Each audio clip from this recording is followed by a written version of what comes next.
In the previous spoiler, it was mentioned that after 80,000 years of cultivation, Luo Feng finally became an immortal.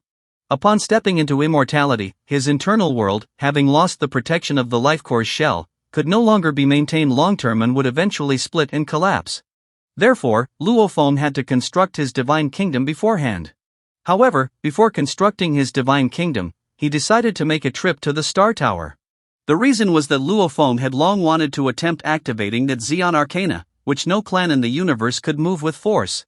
Just after breaking through to immortality, he still had the rare opportunity to move about with his secluded ocean clone, making this one of the few chances to do so. It should be noted that in terms of law's comprehension, Luo Feng was still quite far from meeting the minimum requirements to properly activate the Star Tower.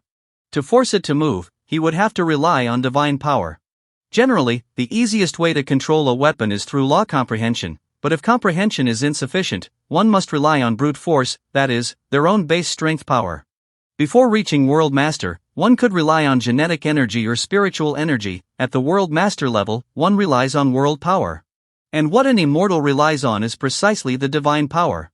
This also explains why back when Luo Feng was at universe level, he could, through sheer spiritual power, forcibly manifest a Yenshin armament form exceeding his law comprehension by one level.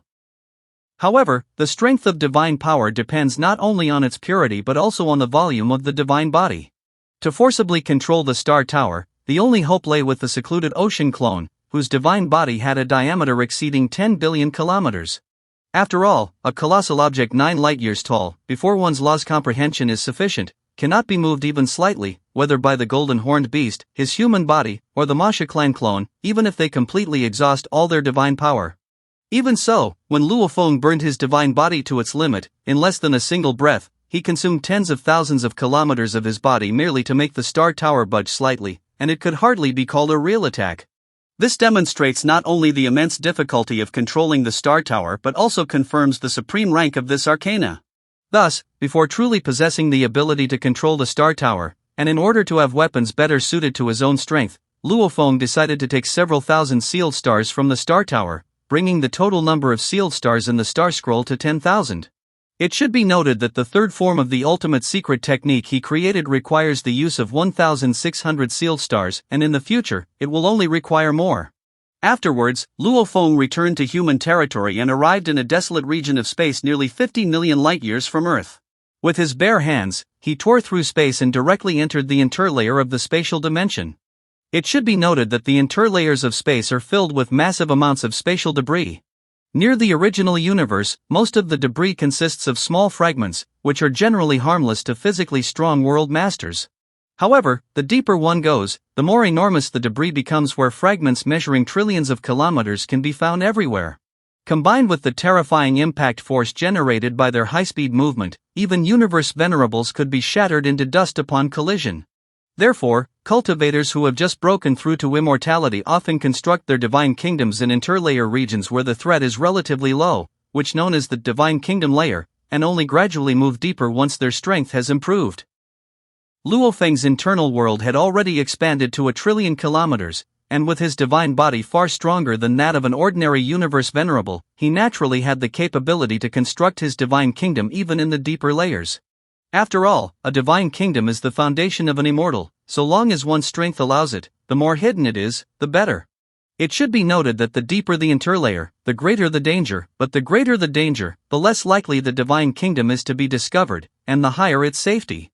Arriving in a deeper region within the interlayers of space, Luo Feng carefully navigated among the vast amounts of spatial debris, some even with diameters exceeding 1 trillion kilometers, avoiding any collision that could lead to his immediate demise. Upon finding a suitable piece of space fragment, Luo Feng immediately activated his inner world, and his invisible energy instantly locked onto the fragment. In an instant, his inner world and the spatial fragment drew closer and fused together, eventually forming a vibrant, life-filled continent. Within the Divine Kingdom, Luo Feng was the absolute ruler. By the mere power of the Divine Kingdom alone, he could annihilate a low-tier universe venerable. As the stronger the Divine Kingdom, the more terrifying the suppression it exerts on enemies. If a formidable opponent were lured into his Divine Kingdom, combined with the Divine Kingdom's enhancement, the control over a section of space and time by the secluded ocean clone, and the stacking of the innate secret technique I am the universe, even a Universe Overlord could be drained to death or even be slayed outright. Of course, reaching that point would mean Luo Feng had been forced into an absolute last stand. After all, the Masha clan clone possesses the innate secret technique domain, which allows it to almost always retreat safely against opponents below the universe master level. Looking at his powerful divine kingdom and the massive secluded ocean clone, Luo Feng felt quite satisfied. With the secluded ocean clone as his foundation, he could fight almost without restraint. For him, restoring divine power was merely a matter of time, as long as he didn't let his clone perish or his treasures fall into enemy hands due to overconfidence. There was little to worry about. After completing the construction of his divine kingdom, Luo Feng connected via his consciousness and entered the glory world to converse with friends and keep track of important information. Having vanished for more than 80,000 years, his reappearance immediately drew the attention of numerous powerful figures. Many inheritors quickly noticed that the aura emanating from Luo Feng had grown markedly stronger and promptly inferred that he had most likely broken through to immortality. Sensing the change in Luo Feng's aura as well, King Bark Mirror seized the opportunity to issue a challenge for a life-and-death battle, which is the one to be fought in the real world to avenge a deep blood feud. It should be noted that Venerable Jinyan had once severely wounded King Bark Mirror and had nearly caused his demise, leaving a grudge that could not be easily dispelled. But King Bark Mirror, still unable to kill Jinyan at this point, had to vent his rage on Luo Feng instead. From King Bark Mirror's perspective, as an immortal at the invincible King Immortal level, humans could never defeat a powerful special lifeform whose genetic level was 2,000 times higher. Yet he believed he could easily slay Luo Feng.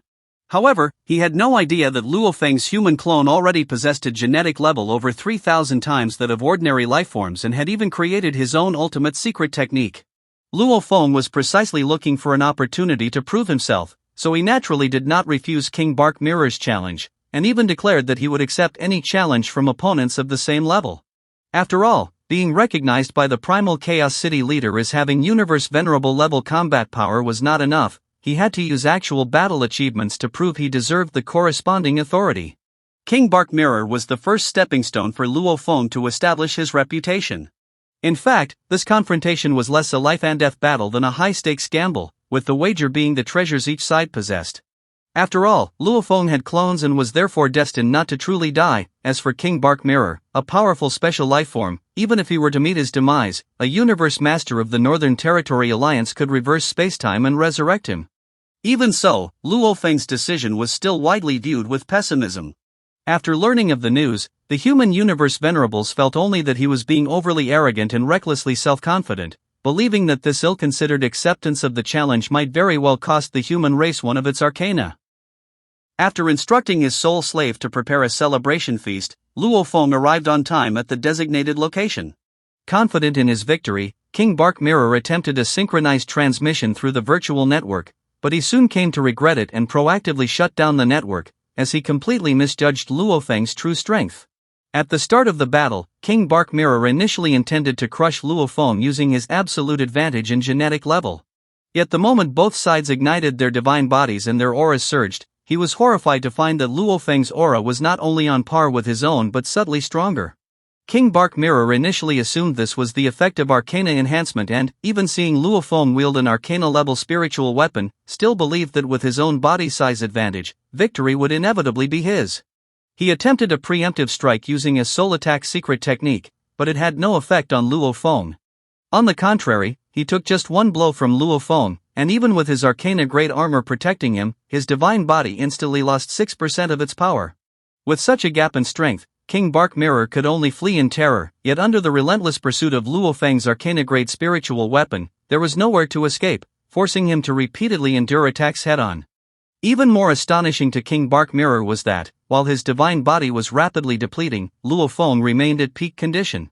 Upon realizing that Luo Feng's clones continuously replenished his divine power, while he himself had lost over half of his divine body in mere milliseconds, King Bark Mirror knew he no longer stood a chance.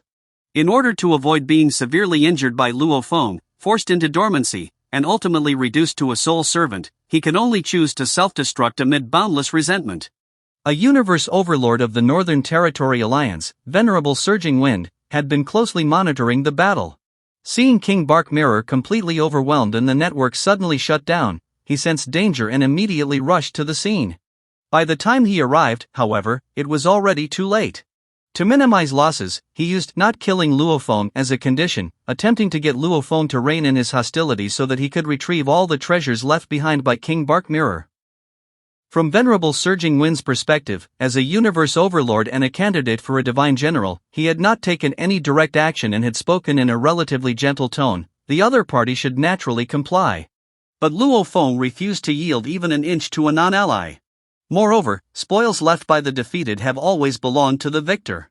Thus, Luo Feng had no obligation to honor such unreasonable demands, especially since he wanted to personally gauge the gap between himself and a Universe Overlord.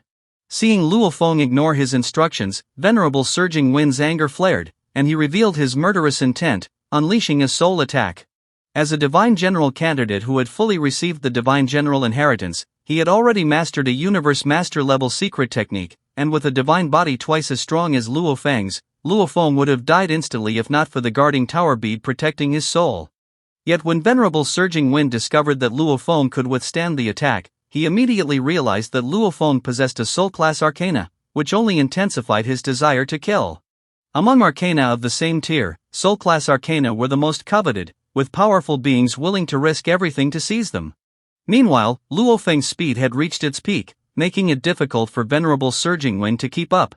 To prevent reinforcements from the Hong Alliance from arriving and potentially rescuing Luo Feng, Venerable Surging Wind activated a law domain and upper-tier law domain. Instantly, Luo Feng seemed trapped in a temporal storm, his escape speed heavily impeded. Even worse, under the dual assault of the laws of wind and time, a seemingly minor tornado easily penetrated Luo Feng's body, instantly destroying 60% of his divine body. Focused entirely on escape, Luo Feng could not fully fold the Shi Wu wings for protection, as doing so would greatly reduce his flight speed. Although his flying palace was of a heavy-grade treasure and could nearly offset Venerable Surging Wind's attacks, if he could not break free, a stronger follow-up strike would inevitably trap him. Therefore, he had no choice but to rely on the Shi Wu wings for maneuverability, using every ounce of his strength to flee. Fortunately, the small secluded ocean remained hidden within the world ring, continuously supplying divine power to Luo Feng's human clone, allowing him to maintain peak condition. Though the small secluded ocean was weaker in combat than the human clone, its divine power reserves were over 100 million times greater, making him completely unfazed by consumption. Seeing that Luo Feng's divine body showed no sign of depletion, Venerable Surging Wind immediately deduced that Luo Feng likely carried all his clones, meaning that multiple arcana he possessed were probably all present, which further inflaming Venerable Surging Wind's murderous intent. After all, in a faction like the Northern Territory Alliance, where there were far more competitors than opportunities, even a Universe Overlord possessing 2 or 3 arcana was rare, let alone an extraordinarily valuable soul-class arcana. And with the chance to kill Luo Feng and claim multiple arcana at once, how could he possibly let such temptation slip away? Driven by greed, Venerable Surging Wind unleashed a killing move that he would normally only use when fighting another Universe Overlord. Luo Feng immediately sensed that the attack's power had increased at least 100-fold. With no way to retreat, he decisively abandoned the small secluded ocean clone. The moment the small secluded ocean clone broke out of the world ring, its divine body expanded tenfold and burned its divine power to the maximum, facing the attack head-on. Even with such a massive divine body, it still consumed nearly 10% of its power just to withstand the killing blow, highlighting the immense gap between Luo Feng and a Universe Overlord. Of course, Luo Feng was not about to sit idly and await death. The purpose of enlarging the small secluded ocean clone was not just to block the attack but also to approach the enemy as quickly as possible. Seeing the clone charge straight at him without dodging, Venerable Surging Wind, confident in their vast power difference, met it head-on. However, at the very moment of collision, the small secluded ocean clone chose to self-destruct, a move completely unexpected by Venerable Surging Wind. It should be noted that the divine power contained within a divine body the size of Earth is extraordinarily immense. Once it self-destructs, even if it returns to the origin of the universe, it would take countless years to reabsorb and condense the divine body again, causing a huge impact on overall combat power. But Luo Feng was entirely different. He possessed secluded ocean clone, and every drop of its water could help him absorb the origin of the universe and restore divine power. In an instant, the divine power consumed by the small clone was completely replenished. When such a massive divine body exploded, it instantly unleashed an energy storm from the center. Within a 100,000-kilometer radius, everything turned to nothingness, a deathly silence, while the divine power shockwave extended over hundreds of millions of kilometers. From the outside in, one could feel the layers of destruction escalating where every spatial fragment down to the tiniest particles of space was affected, leaving nothing untouched.